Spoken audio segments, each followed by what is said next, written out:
Avez-vous connu les Patouf ou les Cabbage Patch Kids de leur nom d'origine? L'une des poupées les plus emblématiques de ces dernières décennies? Si vous êtes né entre les années 60 et 90, il est fort probable que oui.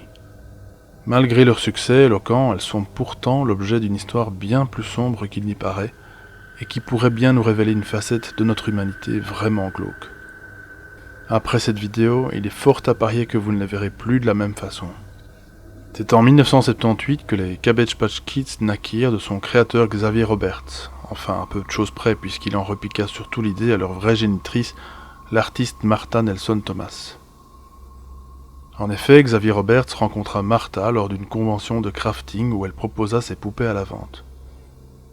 Il était fort intéressé par celle-ci et lui proposa de vendre ses petits protégés.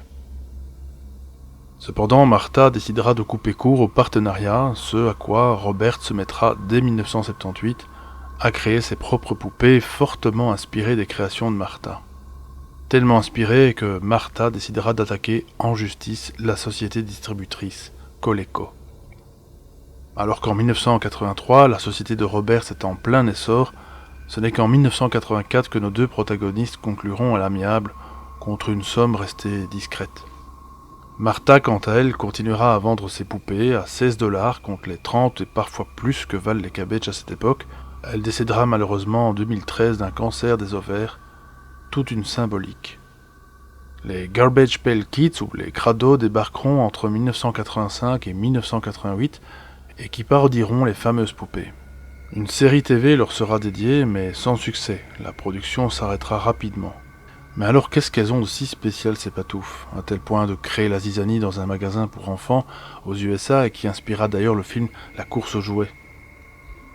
Il semble s'y dégager un je ne sais quoi d'étrange, à peine palpable et pourtant la sensation qu'une vie surgit de ces êtres pourtant faits de plastique. Serait-ce leur regard facétieux qui leur donne cet aspect? Que dire de leur sourire aux lèvres pincées comme si elles devaient tenir un secret? Aux States, les enfants peuvent même aller visiter l'usine d'où proviennent les chérubins, littéralement une usine à bébés et qui surgissent des choux. Les bambins peuvent alors choisir leur progéniture sur place et les emporter comme on achète son pain chez le boulanger. Il faut savoir qu'à l'achat d'une poupée, vous recevez un certificat de naissance ainsi que des papiers d'adoption. Oui, vous avez bien entendu, des papiers d'adoption. Comme pour rendre un achat encore plus important que n'importe quelle autre poupée que vous pourriez offrir à vos bambins. Pourquoi des enfants seraient nés dans des choux? Ça a autant de sens que de se faire livrer son bébé par une cigogne, et pourtant, le chou symbolise la fécondité, l'abondance, et ce serait un excellent remède pour être fertile. Après tout, le chou ressemble au ventre d'une maman, n'est-ce pas? On connaît aussi notamment ses propriétés anticancéreuses, désinfectantes, cicatrisantes, tonifiantes et calmantes. La feuille de chou soigne aussi les douleurs articulaires, voire de petites blessures en surface. Bref, un peu comme une seconde peau. Une seconde peau. Tiens. Mais le plus étrange est à venir. En France, en Belgique, l'expression « être né dans les choux » date de fin 1800. Bon, et puis c'est surtout une façon d'expliquer naïvement la fabrication des bébés aux enfants de cette époque. Pas comme maintenant, quoi. Xavier Roberts a même sorti un livre promotionnel pour ses petits lecteurs qui raconte l'origine des Cabbage Patch Kids. On y suit l'aventure de Xavier, tant qu'à faire, le personnage principal de l'histoire. Au début, il rencontre un être hybride, à moitié lapin, moitié abeille, qu'il essaya d'attraper en le poursuivant dans les bois. Tiens, ça nous rappelle un autre conte, ça. Alors qu'il allait enfin pouvoir le capturer, Bunny Bee fonça droit dans une chute d'eau et disparaît. Xavier étant sûr qu'il se soit noyé, le drôle d'animal ressurgit et lui somma de le suivre derrière la chute d'eau où se trouve l'entrée d'une grotte. En fait, il s'agit d'un tunnel, et Xavier se demande bien où ça allait le mener. Une fois arrivé au bout du tunnel, Xavier comprit que celui-ci était recouvert d'une vigne de kudzu, une sorte de vigne japonaise, donc on pouvait difficilement en deviner l'existence de l'extérieur. Là, un spectacle étonnant surgit devant ses yeux, où des lapins-abeilles virevoltent dans les champs et sèment de la poudre de cristal magique sur les choux. Des choux, il y en avait partout. Des rangées et des rangées entières de choux. Mais Xavier remarqua un détail étrange. Des bébés semblent en sortir. Il s'en approcha et fit connaissance avec l'un des bébés qui se prénomme Otis Lee, lequel explique qu'ils sont des enfants issus de choux secrets. Les lapins-abeilles projettent de la poudre magique de cristal afin de faire pousser ces enfants. Otis demanda à Xavier s'il venait pour les aider à être adoptés. Xavier réfléchissait un petit peu et répondit par un oui éloquent en leur promettant un lieu de vie s'intitulant Babyland Général, où tous les bébés choux y resteraient avant d'être adoptés. Xavier fait également connaissance avec le colonel Casey, la cigogne, qui, on le devine, transporte les bébés dans leur nouvel habitat. Il y a également la sorcière démoniaque Lavender McDay, qui veut mettre la main sur tous les enfants choux afin de les utiliser comme esclaves dans des mines d'or. Bref, une histoire des plus glauques pour un conte d'enfant, vous ne trouvez pas ? À noter que le lapin et l'abeille sont tous les deux des symboles de renaissance, de résurrection. En 2010, James Birch, qui est artiste, collectionneur et galériste, sort un étrange ouvrage au nom évocateur de Babylon Surreal Babies, ou les enfants surréalistes de Babylone, tout un programme. Il reprend en effet une série de cartes postales du début 1900 illustrant des bébés. Elles furent d'ailleurs collectionnées par des artistes connus comme Salvador Dali et servirent d'exemple au mouvement du dadaïsme et du surréalisme. Photoshop n'existant pas à cette époque, il aura fallu pas mal de patience à ces peintres pour créer ces œuvres des plus étranges. Comme on peut le voir, ces artistes furent inspirés par le fameux crucifère incubateur de bébés. Mais pas que. Ici on voit par exemple des bébés sortant de coquilles d'œufs, il y en a même qui, tels des poissons, émergent d'une rivière. L'imagination des peintres semble n'avoir aucune limite. Ces cartes datent d'avant la Première Guerre mondiale. C'est une précision importante car j'aurais compris qu'on veuille inciter des parents à faire des bébés après une guerre, comme le fameux baby-boom des années 40.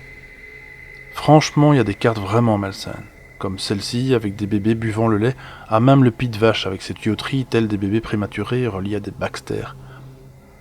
Spoiler alerte, le lait de vache c'est pour les veaux. Ah, là c'est mieux. Enfin, qu'est-ce que je raconte ? C'est super malsain, oui. Bref, on l'a compris, la propagande nataliste était le message premier de diffusion de ces cartes postales. D'ailleurs, certaines illustrations sont assez explicites, le fusil à papa ou encore cet écriteau qui parle bel et bien de repopulation. Le problème est que des cartes comme celle-ci, il n'y en a pas 10 ou 20, mais des dizaines et des dizaines. Tant et tant que je ne pourrais vous en montrer le 10e ici. Mais pourquoi avoir créé autant d'illustrations qui diffusent le même message ? 5 modèles de cartes, tout au plus, auraient largement suffi à exploiter le thème, non ? Encore une fois, derrière cette propagande assez naïve, semble s'y cacher une autre vérité bien plus sombre. Une vérité qui dépasse l'entendement. Sur certaines illustrations, on y voit une publicité des plus dérangeantes qui propose des enfants à la vente. Oui, oui, des enfants à la vente. J'aurais préféré croire à une blague de mauvais goût, mais c'est très sérieux. Pourtant, dans certains pays de cette époque, des enfants étaient vendus comme du bétail, de petits esclaves à tout faire, et dans les années 30 aux USA, des enfants vont même être vendus suite au grand krach boursier de 1929. Et si c'est bien évidemment honteux et surtout interdit, il n'y aurait rien d'étonnant à cela vu le contexte géopolitique de l'époque. Mais en France, même si ces enfants sont pour la plupart orphelins, il ne serait pas bien difficile de les vendre. La pauvreté est bien présente en France et donc personne ne se soucierait aucunement de l'avenir de ces rejetons. Au contraire, ils seraient pris en charge, nourris et logés par une nouvelle famille. Seulement, si l'on parle d'adoption, le Code civil français de 1804 indique que l'adoption des enfants n'est autorisée qu'à partir de 1923, soit 20 ans après la mise en vente de ces illustrations, ce qui confirme l'illégalité de la chose. Et puis à qui viendrait l'idée d'acheter un enfant alors que c'est répréhensible à cette époque ? Donc à qui étaient destinées ces cartes postales ? Juste pour faire joli ? Non, c'est trop simpliste. Ces artistes nous auraient-ils trollés ? Si seulement ils furent les seuls. À savoir qu'en 1900, étant l'année de l'exposition universelle à Paris, un court-métrage y fut projeté et réalisé par la première cinéaste de l'histoire du 7e art, Alice Guy. On y voit une femme de bonne famille retirer frénétiquement un à un des nouveau-nés provenant des fameux choux. Et comme si ce n'était pas suffisant, Alice Guy réalisa un autre court-métrage 2 ans après, intitulé « Sage-femme de première classe ». Au prix coûtant de la pellicule, il devait y avoir une réelle motivation à diffuser ce message de repopulation. Dans ce film ici, c'est encore plus clair et limpide. Une vendeuse tente de refourguer des poupées à des acheteuses qui veulent plutôt quelque chose de plus premium, disons. Pas une ni deux, la vendeuse leur propose de la suivre à l'arrière-boutique, dans une serre où on peut cueillir fraîchement des bébés à même le sol. Franchement, ça m'en donne la nausée. Tant de moyens ostentatoires pour promulguer la vente de nouveau-nés. Ça n'a aucun sens.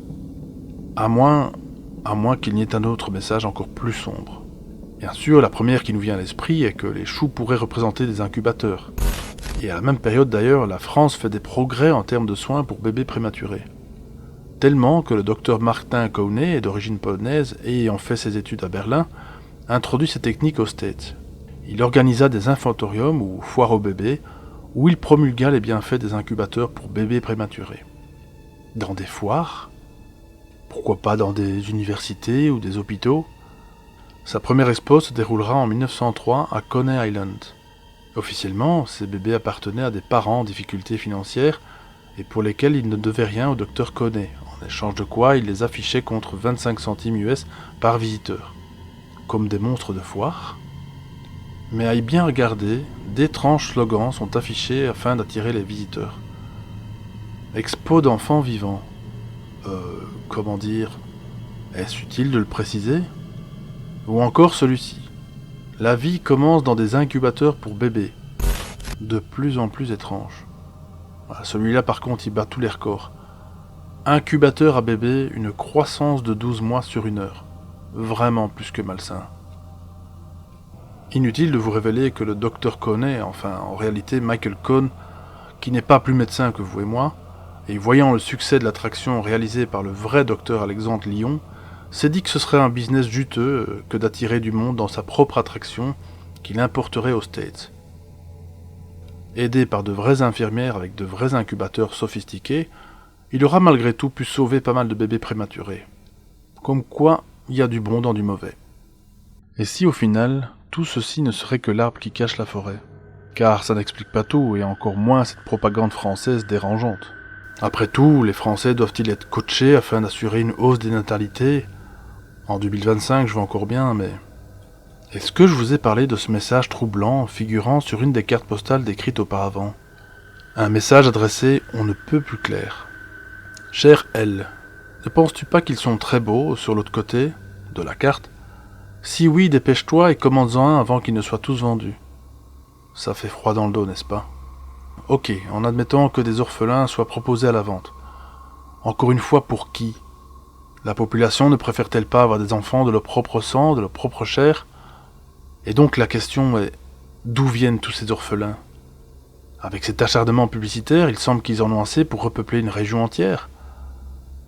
Certaines illustrations laissent à penser qu'ils font la livraison par bateau, par train, même via les airs. Pour repeupler qui? Quel endroit? Se pourrait-il que ces bébés fassent l'objet d'une manipulation génétique organisée à grande échelle? Après tout, la brebis Dolly ne fut pas la seule à être clonée, ils avaient déjà fait des expériences avec des vaches notamment, et plus récemment avec la fameuse Millie, la Chihuahua Star, clonée 49 fois. 49 fois. Alors avec les humains... Et si au final, la clé se trouvait juste devant notre nez? Les pouponnières tenues par des faux et des vrais médecins qui, sous couvert d'une attraction, en étaient la source. Alors me direz-vous pourquoi les afficher publiquement s'ils peuvent le faire en souterrain? Après tout, les fermes à bébés existent de nos jours. En 2016, en Inde, ils avaient démantelé une ferme avec 30 lits qui étaient installés afin d'y placer des esclaves génitrices. Horrible, mais ce n'est qu'une infime pointe de l'iceberg. Côté cinéma, plusieurs films nous dépeignent au final tous ces secrets. À l'aube du 6e jour, Matrix, la cité des enfants perdus ou volés, comme c'est le cas chaque année avec plusieurs milliers d'enfants qui disparaissent étrangement. Le clonage en ligne 4 et j'en passe. Celui qui pourrait le mieux illustrer notre sujet est le film Body Snatchers, où des plantes extraterrestres clonent des gens pendant leur sommeil. Mais il y a un autre film qui nous est méconnu et qui semble détenir la palme en termes de symbolique. Si vous êtes anglophone, je vous conseille fortement un film canadien sorti en 2014 et jamais sorti dans nos salles et pour cause. Patchtown décrit une ville où l'on crée des bébés artificiellement, dont des choux. Simple hommage à Xavier Roberts ou juste la vérité de notre histoire présentée sur un plateau d'argent? Tant de questions et de réponses auxquelles j'espère pouvoir un jour en apporter des évidences dans de prochaines vidéos. Alors en attendant, n'hésitez pas à me dire dans les commentaires ce que vous pensez de tout ça. Est-ce que vous avez déjà entendu parler de cette histoire? Est-ce que vous avez reçu enfant une patouffe?